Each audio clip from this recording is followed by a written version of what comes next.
জীবনী শক্তি। তো জীবনী শক্তির এখানে ইম্পর্টেন্ট যে টপিকটা আছে ওটা হলো সালোক সংশ্লেষণ। তো আমি আজকে সালোক সংশ্লেষণ কিভাবে হয়, কি কি লাগে সেটা শিখাবো। সংশ্লেষণ সবুজ উদ্ভিদের একটি গুরুত্বপূর্ণ বৈশিষ্ট্য হলো যে এরা সূর্যালোকের উপস্থিতিতে কার্বন ডাই অক্সাইড এবং পানি থেকে কার্বোহাইড্রেট বা শর্করা জাতীয় খাদ্য তৈরি করে। তাহলে সূর্যালোকের উপস্থিতিতে কি কি? কার্বন ডাই অক্সাইড এবং পানি থেকে কার্বোহাইড্রেট বা শর্করা জাতীয় খাদ্য তৈরি করে। এটা কি কে করে? উদ্ভিদ করে। সবুজ উদ্ভিদে কার্বোহাইড্রেট জাতীয় খাদ্য তৈরি হওয়ার এই প্রক্রিয়াকে সালোক সংশ্লেষণ বলে। এই যে প্রক্রিয়াটা, এই প্রক্রিয়াটাকে কি বলে? সালোক সংশ্লেষণ বলে।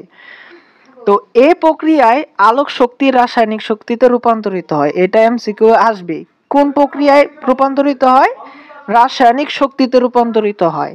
কি? এই প্রক্রিয়ায় আলোক শক্তি রাসায়নিক শক্তিতে রূপান্তরিত হয়। সবুজ উদ্ভিদ প্রস্তুত খাদ্য উদ্ভিদ নিজে বেঁচে থাকে। তো এই সূর্যের আলোর মাধ্যমে যে নিজে খাদ্যটা তৈরি করলো, এই খাদ্যটা উদ্ভিদ নিজে বেঁচে থাকার জন্য প্রয়োজনীয় বিপাকীয় কাজে সম্পাদন করে। আর বাকি যে অবশিষ্ট এই খাদ্যটা থাকে, এটা ফল, মূল, কাণ্ড ও পাতায় সঞ্চিত রাখে। যে ওই যে এই রূপান্তরিতটা করলো সূর্যের আলোর উপস্থিতিতে কার্বন ডাই অক্সাইড এবং পানি দিয়ে যে কার্বোহাইড্রেট বা শর্করা তৈরি করলো, এই শর্করাটা সে নিজের কাজে ব্যবহার করে। আর যেগুলো বেঁচে যায় সেগুলো ফল, মূল, কাণ্ড ও পাতায় সঞ্চিত রাখে।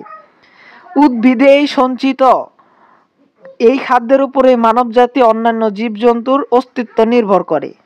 তো সালোক সংশ্লেষণের জন্য প্রয়োজনীয় উপকরণ কি কি? ক্লোরোফিল, আলো, পানি এবং কার্বন ডাই অক্সাইড, এগুলো ঠোঁটস্থ করতে হবে। কি কি উপকরণগুলো কি কি? এই যে ক্লোরোফিল, আলো, পানি এবং কার্বন ডাই অক্সাইড। এই যে ক্লোরোফিল, আলো, পানি, কার্বন ডাই অক্সাইড। এখানে যদি আমরা স্ট্রাকচারটা দেখি, কার্বন ডাই অক্সাইড আর পানি, আলো আর ক্লোরোফিলের উপস্থিতিতে গ্লুকোজ, পানি আর অক্সিজেন উৎপন্ন করছে। এই গ্লুকোজ, এটা গ্লুকোজের সংকেত C6H12O6, এটা মুখস্থ। আর পানি উৎপন্ন করে, আর উৎপন্ন করে কি? অক্সিজেন, যে অক্সিজেন আমরা গ্রহণ করি। তাহলে কি কি করে? কার্বন ডাই অক্সাইড এবং পানি, কার্বন ডাই অক্সাইড এবং পানি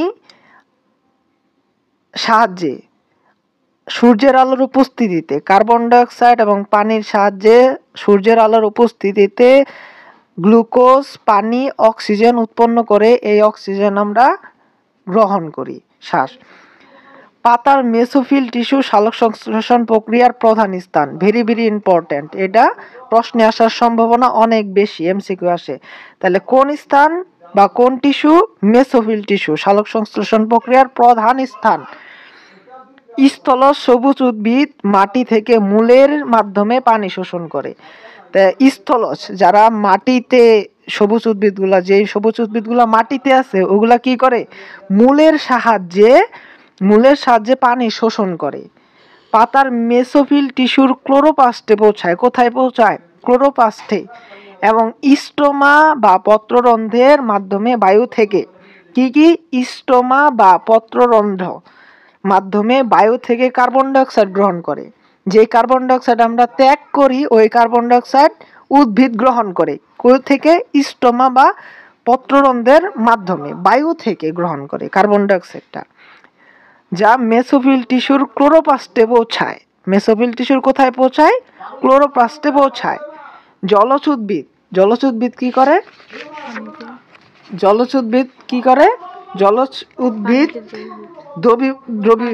এখানে আছে জলজ উদ্ভিদ পানিতে দ্রবীভূত কার্বন ডাই অক্সাইড গ্রহণ করে। জলজ উদ্ভিদ কি করে? জলজ উদ্ভিদ কি করে? পানিতে দ্রবীভূত কার্বন ডাই অক্সাইড গ্রহণ করে। আর স্থলজ উদ্ভিদ কি করে? বায়ু থেকে কার্বন ডাই অক্সাইড গ্রহণ করে। বায়ুমণ্ডলে 0.03% এবং পানিতে 0.3% কার্বন ডাই অক্সাইড আছে। ভেরি ভেরি ইম্পর্টেন্ট, প্রশ্নে আসার সম্ভাবনা অনেক বেশি। তাহলে এগুলো মুখস্থ করতে হবে। কি বুঝলি? 0.03% বায়ুমণ্ডলে আর পানিতে কত 0.3% কার্বন ডাইঅক্সাইড আছে। তাই জলজ উদ্ভিদ সালোক সংশ্লেষণের হার স্থলজ উদ্ভিদের থেকে বেশি। জলজ উদ্ভিদের সালোক সংশ্লেষণের হার স্থলজ উদ্ভিদ থেকে বেশি, কারণ এখানে 0.03% আর এখানে 0.3%।